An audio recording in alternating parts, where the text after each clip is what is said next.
السلام عليكم ورحمة الله وبركاته، متتبعي قناة بروماتيكا الأوفياء. لأول مرة كتشاهد القناة عندنا من ساعة لايك وسبسكرايب وزورونا في القناة الاحتياطية. في حالة اللي كان شعطها بالكا كيفاش نتواصل معكم نخلي كاميرا بالدالة في صندوق الوصف. أما بخصوص الموضوع ديالنا هو إعلان عن مباراة ولوز سلك تلاميذ الضباط الأكاديمية الملكية العسكرية لسنة 2023. أنا الإخوان غادي نسرد لكم شروط ديال هاد المباراة، وغنعطيكم بزاف ديال الشروحات. المهم الإخوان، واخا طال الغياب ديالي عليكم، ولكن أنا غادي نهيئ الدراري، لأن عدة مباريات حنا مقبلين عليها بخصوص في هذا البرومو اللي حنا في هذا 2023. قرب يتم الإعلان ديالهم بخصوص الدراري اللي حاليا كيقراو في شهادات البكالوريا.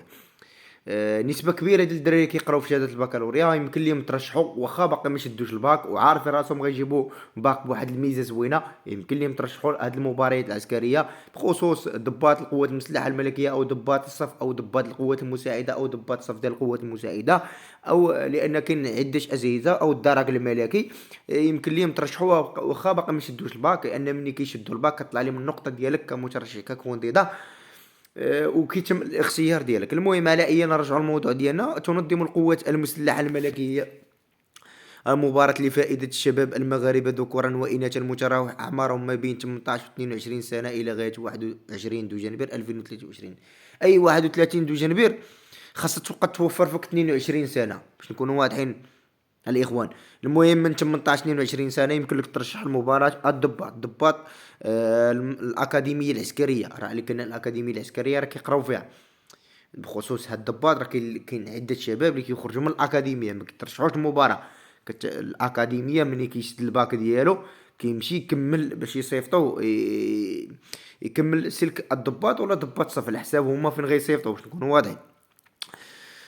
لغاية 31 دجنبر راغبين في الانخراط في سلوك في سلك تلاميذ الضباط الأكاديمية العسكرية. الشروط التالية على الراغبين في الانخراط وجوبا توفير الشروط التالية: الحالة العائلية عازب، بدون عازب أي ممنوع، بخصوص الذكور الإناث.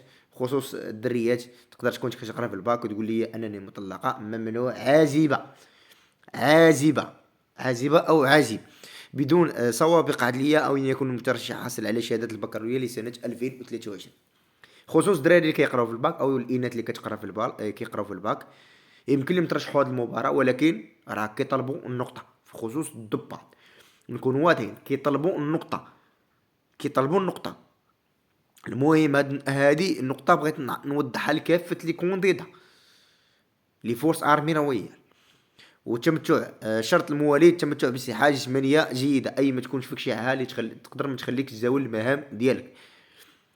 قامة متر وسبعين بخصوص الذكور، متر وستين بخصوص الإناث. طالبين متر وسبعين للذكور ومتر وستين للإناث. قل من هاد العدد ميمكنش لك ترشح لهاد المباراة، نكونوا واضحين. وأن يتم قبوله من طرف لجنة الانتقاء، أي غادي تدفع وتكون النقطة عندك مرتفعة، ولكن ضروري تسنى الزهر ديالك دوز من لجنة الانتقاء. قال لك يتعين على المترشحين والمترشحات المتوفر الشروط المذكورة أعلاه تسجيل طلباتهم في الموقع الإلكتروني الروكيتمون فاغوف بوائم، وذلك قبل 29 أبريل 2023 كآخر أجال للترشيح. أي حاليا اليوم في شهر أبريل 9 أبريل، بقى حوالي شي 20 يوم ديال الترشيح. المهم لكافة لي كونديدا اللي عارف راسو كيقرا، او اللي عارف الابن ديالو كيقرا، او اللي عارف الابنه ديالو كيقرا وكيحب هذا المجال العسكري، يمكن ليه يترشح لمباراة سلك الضباط الأكاديمية الملكية العسكرية. المهم الاستدعاء المترشحين كملوا شرح دني، ويتم الانتقاء الأول اعتمادا على المعدل النجاح المحصل عليه بميزة مستحسن. طالبين ميزة مستحسن، قل من ميزة مستحسن ما غيعطيوش لك، ما غادوش من الانتقاء على الأقل من طرف المترشح أو مترشحة في الدورة العادية من الامتحان البكالوريا. أي ميزة مستحسن في الدورة العادية من امتحان البكالوريا. ويتم استدعاء المترشحين والمترشحات الذين يتوفر على الشروط الكاملة التي يتم اختيارهم من طرف لجنة الانتقاء قصد اجتياز في وقت لاحق، وذلك عبر عناوين إلكترونية. أي غيتم الاستدعاء ديالك في الجيميل ديالك ويصيفطوا لك الكونفوكاسيون المهم من غيتم الانتقال ديالك غيصيفطوا لك كونفوكاسيون باش تمشي تجي دوز المباراة. وكما يمكن للمترشحين والمترشحات الاتصال بالأكاديمية العسكرية الأرقام التالية اللي غنخلي لكم في صندوق الوصف. كاين جوج أرقام اللي يمكن لك تعيط الأكاديمية العسكرية وتقول لهم الو السلام عليكم، واش دز من الانتقاء ولا لا، وتعطيهم الاسم ديالك ورقم البطاقة الوطنية، وغيقولوا لك واش دزت من الانتقاء ولا لا. الا كنتي جايب ميزات مستحسن عيط لهم، ما كنتيش جايب ميزات مستحسن راه ما غاديش يعيطوا لك، تكونوا واضحين. ابتداء من 6 يوليوز 2023 لمعرفة إذا تم اختيار مجلس المباراة، أي في 6 يوليوز.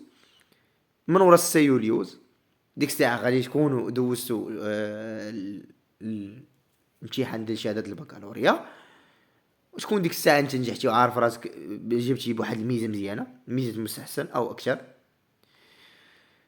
يمكن لك تعيط ليهم، واخا تقدر تكون ما باش ميزة مستحسن يمكن لك تعيط ليهم انت ككونديدا، وهما راه حاطين شروط. ميزات مستحسن راه غادي دوز، ميزات كاع ما جايب ميزات مستحسن راه ما دوز، كونوا واضحين. قال لك تنظيم المباراة يتم استدعاء المترشحين والمترشحات الذين تم اختيارهم لاجتياز المباراة في تاريخ سيحدد لهم، وذلك لاجتياز الاختبارات الطبية والبدنية.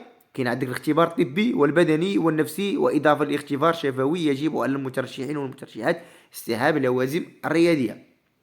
الامتحان الطبي اللي غادي يمشي يدوز لك الطبيب، الامتحان البدني، الرياضة، النفسي أو البسيكولوجي، وإضافة إلى الشفوي المقابلة الشفوية اللي غيسولوك فيها عدة أسئلة اللي كتكون المواضيع قريتيها تا كطالب في في الدروس ديالك. يقدر يسولك أسئلة خصوص الدراري حفظوا داك الكوس سي ام اللي كان كيتحط الامن الوطني، راه مزيان.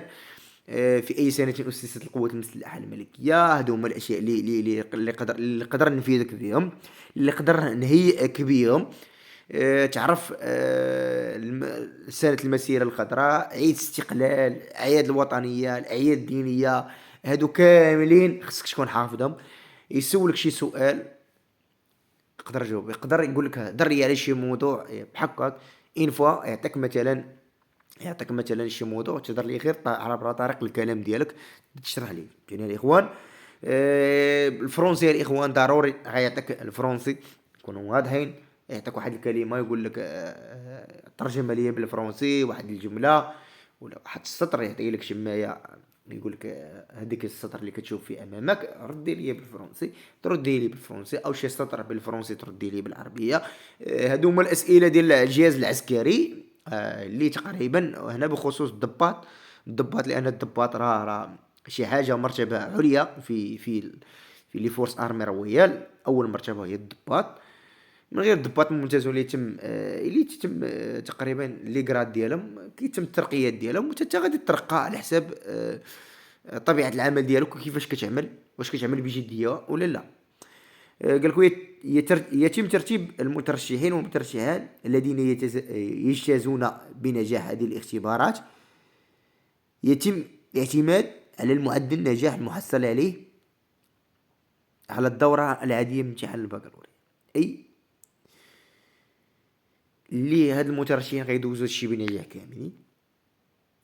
غادي يتم الاعتماد على المعدل النجاح المحصل عليه في الدورة العادية بخصوص امتحان البكالوريا. علاش كنقول لكم نقطة راه مهمة؟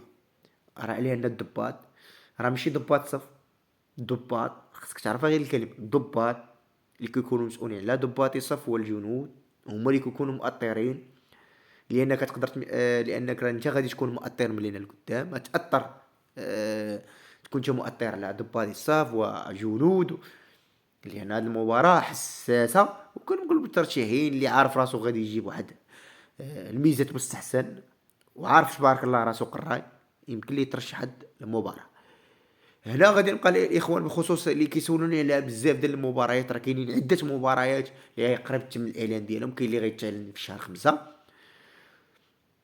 كاملين غنذكرهم لكم. وبخصوص جهاز الدرك الملكي، بخصوص القوات المساعدة والقوات المسلحة الملكية، ضباط الصف وضباط القوات المساعدة تا هما غيتم الإعلان ديالهم. غادي نحط لكم فيديوهات فقط تنبيهية اللي غادي نقدر نفيدكم فيها. السلام عليكم، دمتم في حفظ الله ورعايته، وفقكم الله لكل خير.